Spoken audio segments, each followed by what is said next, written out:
Hi friends, நான் இந்த வீடியோவில் உங்கள் கூட ஷேர் பண்ண போகிறது பார்த்திங்கன்னா ஒரு 2 விதமான ரெசிபி தாங்க.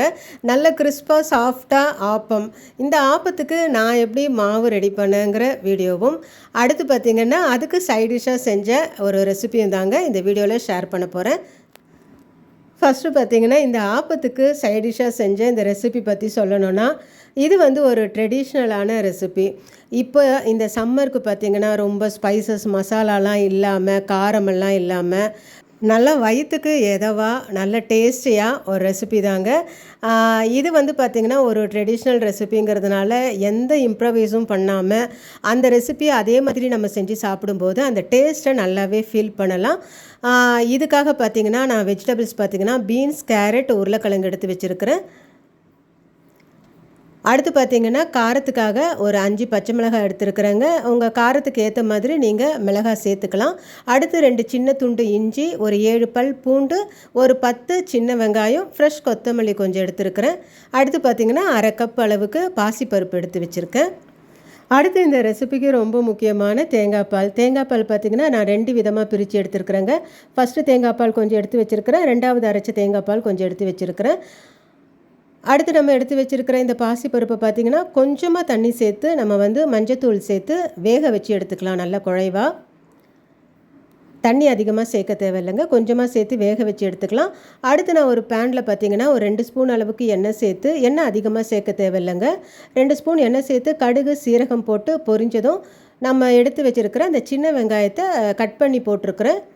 அடுத்து நம்ம எடுத்து வச்சுருக்கிற அந்த பூண்டு 7 பல் பூண்டை பார்த்திங்கன்னா நல்லா தட்டி சேர்க்குறேங்க.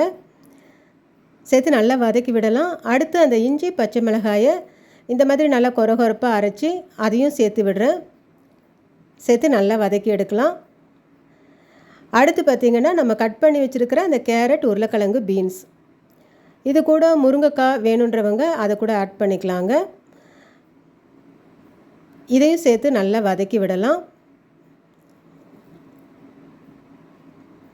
கொஞ்சமாக இந்த காய்க்கு தேவையான உப்பு சேர்த்து நல்லா வதக்கி ஒரு 2 நிமிஷம் மூடி எடுக்கலாங்க. இப்போ காயெல்லாம் நல்லா வதங்கிடுச்சு. இந்த ஸ்டேஜில் நம்ம எடுத்து வச்சுருக்கிற அந்த 2வது தேங்காய் பாலை அதில் சேர்க்குறேன். இதற்கு தண்ணி எதுவுமே சேர்க்க தேவையில்லைங்க. நம்ம எடுத்து வச்சுருக்கிற தேங்காய் பால்லே தான் இந்த ரெசிபி ஃபுல்லாகவே நம்ம ரெடி பண்ண போகிறோம். ஸோ இந்த 2வது தேங்காய் பாலில் நல்லா இந்த காய் வெந்து வரட்டும்.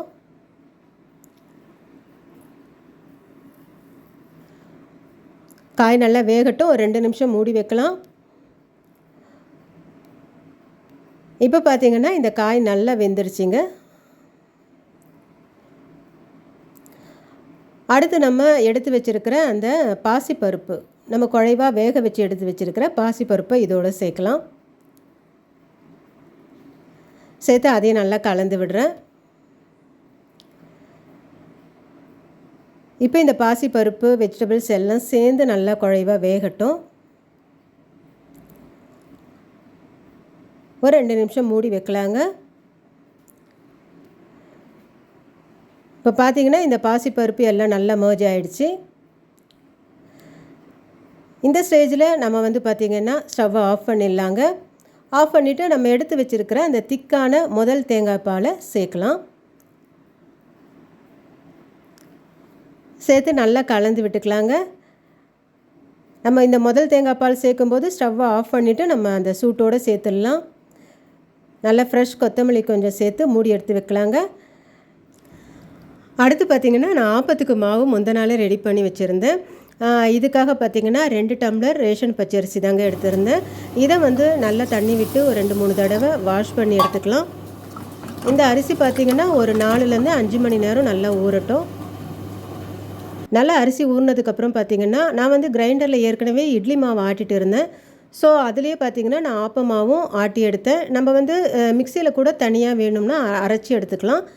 நம்ம அரிசி கூட பார்த்திங்கன்னா நல்ல ஒரு அரை மூடி அளவுக்கு நான் தேங்காய் பத்தையை சேர்க்குறேன். கூடவே பார்த்திங்கன்னா ஒரு சின்ன கப், 1 கப்பு சாதம், வடித்த சாதம், அதையும் சேர்க்குறேன். இந்த 3த்தையும் பார்த்திங்கன்னா நல்லா நைஸாக ஆட்டி எடுக்கலாம்.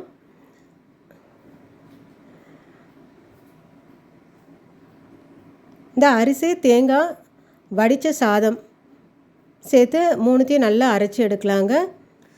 இப்போ பார்த்திங்கன்னா இந்த அளவுக்கு நல்லா நைஸாக அரைஞ்சதுக்கப்புறம் நம்ம வந்து மாவை வழித்து எடுத்துடலாம். கொஞ்சம் கூட கொரகொரப்பாக இருக்கக்கூடாதுங்க, நல்லா நைஸாக இருக்கணும். இப்போ மாவு எல்லாத்தையும் நல்லா வலித்து எடுத்தாச்சு. இதில் வந்து நான் கொஞ்சமாக உப்பு சேர்த்து நல்லா கலந்து ஒரு 8 மணி நேரம் மாவை நல்லா புளிக்க வைக்கலாம். இப்போ பார்த்திங்கன்னா மாவு நல்லா ஒரு 8 மணி நேரம் புளிச்சிடுச்சிங்க. இதில் கொஞ்சமாக நான் வந்து ஆப்ப சோடா மாவு கலந்து இந்த அளவுக்கு தண்ணியாக எடுத்து வச்சுருக்கிறேன். மாவோட பதம் பார்த்திங்கன்னா தோசை மாவை விட கொஞ்சம் தண்ணியாக இருந்தால் நல்லாயிருக்கும். இப்போ இந்த மாவை பார்த்திங்கன்னா நான் ஒரு ஆப்பச்சட்டியில் வச்சு மூடி வைக்கிறேங்க. ஒரு 5 நிமிஷம் கழித்து பார்த்திங்கன்னா நல்லா ஆப்பம் செவந்து கையிலேயே ஈஸியாக எடுக்க வருங்க. அந்த அளவுக்கு வந்து ஆப்பம் பார்த்திங்கன்னா நல்லா கிறிஸ்பியாகவும் நல்லா சாஃப்டாகவும் இருக்கும். எங்கள் வீட்டில் பார்த்திங்கன்னா கொஞ்சம் செவந்த ஆப்பம் பிடிக்குங்கிறதுனால கொஞ்சம் செவந்தே எடுத்தேன். இந்த ஆப்பத்தோட டேஸ்ட் பார்த்திங்கனாலும் ரொம்ப சூப்பராக இருக்குங்க. நமக்கு வந்து ஆப்பத்தை எடுக்கிறதுக்கும் ரொம்ப ஈஸியாக இருக்கும். பார்த்திங்கன்னா லேசாக இது பண்ணிவிட்டு நம்ம கையிலேயே அப்படியே எடுத்துடலாம் ஆப்பத்தை. இப்போ நல்ல சாஃப்டாக கிறிஸ்பாக ஒரு ஆப்பம் ரொம்ப சூப்பராக ரெடியாக இருக்குங்க. இதுக்கு சைட் டிஷ்ஷாக செஞ்சால் இந்த ரெசிபி பார்த்திங்கன்னா திருநெல்வேலி சொதின்னு சொல்லுவாங்க. திருநெல்வேலி சைடில் அவங்களோட ஒரு ட்ரெடிஷ்னல் ஃபுட்டு எல்லா விசேஷ நாட்கள்லையும் கண்டிப்பாக இந்த ரெசிபியை அவங்க செய்வாங்க. அவங்களோட ஒரு ட்ரெடிஷ்னலான இந்த ஃபுட்டு பார்த்திங்கன்னா நம்மளோட இந்த ஆப்பத்துக்கு இட்லி தோசைக்கெல்லாம் நல்ல ஒரு சூப்பரான சைட் டிஷ். இந்த சம்மர் டைமில் நல்ல மைல்டாக நல்ல டேஸ்டியாக ஒரு ரெசிபி. கண்டிப்பாக நீங்களும் உங்கள் வீட்டில் ட்ரை பண்ணி பாருங்கள் ஃப்ரெண்ட்ஸ். இந்த வீடியோ உங்களுக்கு பிடிச்சிருந்துச்சுன்னா லைக் பண்ணுங்கள், கமெண்ட் பண்ணுங்கள், ஷேர் பண்ணுங்கள், மறக்காமல் சப்ஸ்கிரைப் பண்ணுங்கள். Thank you.